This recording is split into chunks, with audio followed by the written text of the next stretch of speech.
Hello আসসালামু ভাই বন্ধুরা, আবার নতুন ভিডিও নিয়ে আসলাম। এখন দেখাবো কীভাবে এইচ লোগো ডিজাইন করবেন। প্রথমে একটি সার্কেল নিয়ে এরকম শেপ দিবেন। শেপ দেওয়ার পরে দুটো একসাথে মার্চ করবেন।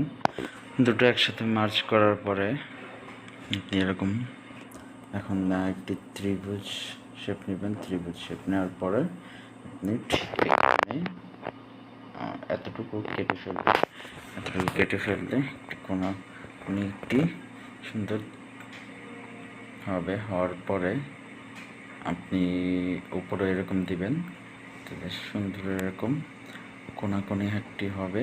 হওয়ার পরে আপনি দুটো একসাথে মার্জ করে এরেজ কালার করে দেবেন। এরেজ কালার আপনি ব্ল্যাক করবেন। ব্ল্যাক করে দেওয়ার পরে ডান দেবেন। ডান দেওয়ার পরে আপনি একটি কপি করে নেবেন। কপি করে নেওয়ার পরে আপনি সেন্টারিং করে নেবেন।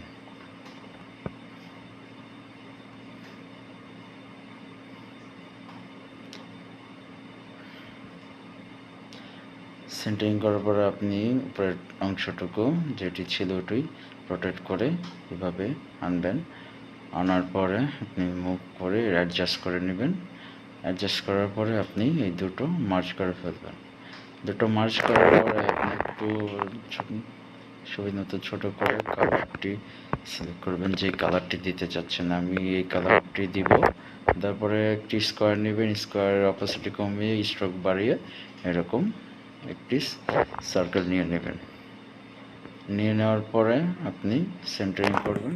সেন্টারিং করার পরে দেখুন এই দুটোকে একসাথে মার্জ করে সেন্টারিং করে নিই। তারপর এখন স্ট্রোকটা বাড়িয়ে নিয়ে তারপরে কাজ করতেছি। কালারটি হলুদ দিলাম, স্ট্রোকটি সাদা দিলাম। তারপরে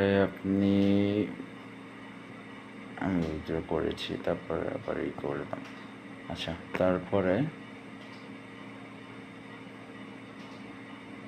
একসাথে মার্জ করে ফেলার পরে ট্রান্সপারেন্ট দিয়ে পিএনজি ফাইলটি সেভ করে নেবেন। সেভ করে নেওয়ার পরে